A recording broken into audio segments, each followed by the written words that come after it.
सिन्धुपाल्चोक जिल्लाको मेलम्ची नगरपालिका ward number 2 जैसी गाउँको एभरेस्ट चिया बगानमा छौँ। यो 4200 फिटदेखि सुरु भएर 6500 फिटसम्मको टेरियनमा अवस्थित चिया बगान हो। अब यो 26औं वर्ष लाग्यो। यसको टेरिटोरी कति हो? यसको क्षेत्र यो टोटल अहिले प्लान्टेसन कभर भएको एरिया 3200 रोपनी अनि एक्सपान्सन गर्न सकिने यहाँदेखि चिसापानीसम्म एक्सपान्सन गरियो भने लगभग 40,000 रोपनी हुन्छ।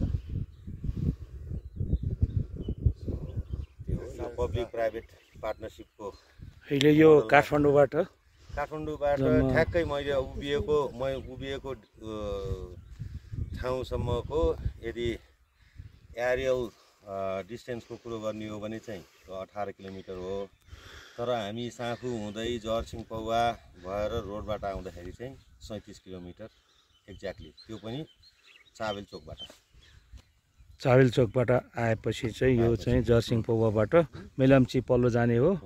यो बाटो हैबुङ जाने बारे हुँदै तपाईँको मेलम्ची जान्छ। अनि हामी चाहिँ खास अब शिवपुरी नेसनल पार्कसितको एडजसेन्ट ठाउँमा छौँ। पुरानो हिँड्ने बाटो चाहिँ अब यताबाट गएर माथि ढाप, त्यहाँपछि सुन्दरी जल होइन, सुन्दरी जल हुँदै अहिले हामीसँग हुनुहुन्छ एभरेस्ट टी होइन पालिका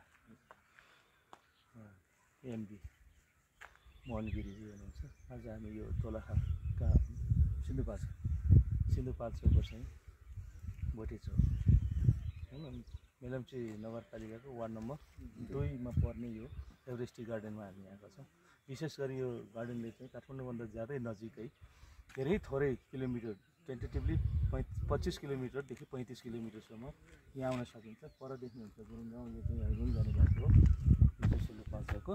त्यसैले यहाँ चाहिँ अहिले यो जसरी टी चाहिँ एउटा इलामलाई बिर्साउने एउटा एभरेस्ट टीले जो यतिको टेन्टेटिभली 3400 झन्डै 3200 रोपनीमा चाहिँ यो टी चाहिँ गार्डनको रूपमा स्थापित भएको छ। यसलाई चाहिँ एउटा काठमाडौँबाट धेरै नजिकै आएर अवलोकन गर्ने, यसको चिया लिने, यसका धेरै चिजहरू छन् अर्ग्यानिकदेखि लिएर यसको प्रयोग गर्ने, यसको चाहिँ मनोरम वातावरण इन्भाइरोमेन्ट प्लस यो चाहिँ एकदम ठुलो आर्थिक स्रोतको रूपमा नेपालकै र काठमाडौँको धेरै नजिकै चाहिँ भएको कारणबाट पनि यो चाहिँ अगाडि बढ्न सकिन्छ। आज त्यसैको अवलोकनको लागि चाहिँ हामी यहाँ आएका छौँ। देख्न सक्नुहुन्छ यो टीहरू यो अहिले हामी यो जति देखिरहनु भएको छ टेन्टेटिभली यो चाहिँ 30% मात्रै देख्यो हुनुहुन्छ योदेखि तल।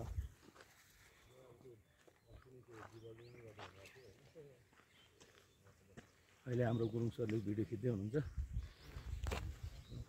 तल देख्नु भएको छ यो गुरुङ गाउँ हैबुङ पुग्नुभन्दा अगाडि टीहरू देख्नुहुन्छ यसरी। अहिले यो तल रोड छ, रोड आइसकेको छ। यो तल्लो भाग देख्नुहुन्छ तपाईँहरूले यहाँ।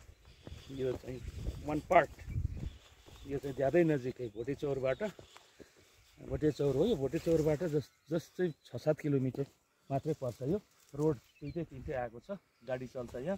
तल ट्राउट माछा पालन छ र अहिले यो चाहिँ यो टी चाहिँ अहिले अर्ग्यानिक टीको रूपमा इन्टरनेसनल्ली मान्छेको हरेक चाहिँ बिरामीदेखि लिएर सारा कुरा गर्न सक्ने खालको यो उत्पादन छ यहाँनिर र धेरै चाहिँ पर्यावरणका निम्ति इन्भाइरोमेन्टका लागि चाहिँ एउटा ठुलो एउटा चाहिँ आफ्नै स्रोतको रूपमा चाहिँ यो एभरेस्ट टीले अगाडि बढाइरहेको छ। अहिले हामी यसैले कसरी प्रमोसन गर्न सकिन्छ भनेर पनि यसको अवलोकनका लागि आएका छौँ र अहिले हामी चाहिँ यो अहिले अवलोकन भ्रमण भइरहेको छ।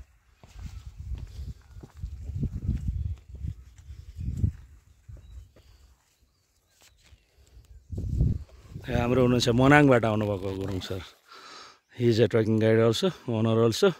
कस्तो लागिरहेछ गुरुङ सर? नाम पनि भनिदिनुहोस्, एकदम रमाइलो। शुभ नाम पनि भनिदिनुहोस्। सिलिङ खालि मनाङबाट आउनु भएको छ, ट्रेकिङ गाइड पर्यटन व्यवसाय। यो चाहिँ प्रमोसनको लागि आउनु भएको छ काठमाडौँबाट। कस्तो लागिरहेछ अहिले यो देखेर?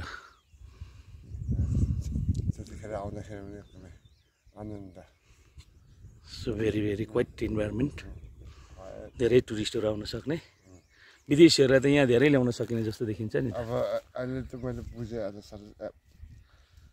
टुरिज्म चाहिँ गर्नुपर्छ विदेशी टुरिज्म चाहिँ हामीले प्रमोट गर्नुपर्छ टी पिकिङ चिया बताउने यस्तै get away from Kathmandu okay यो के भन्छ एक्सपायरहरूलाई पनि ल यहाँ सक्यो थ्याङ्क यू फेसिलिटी छ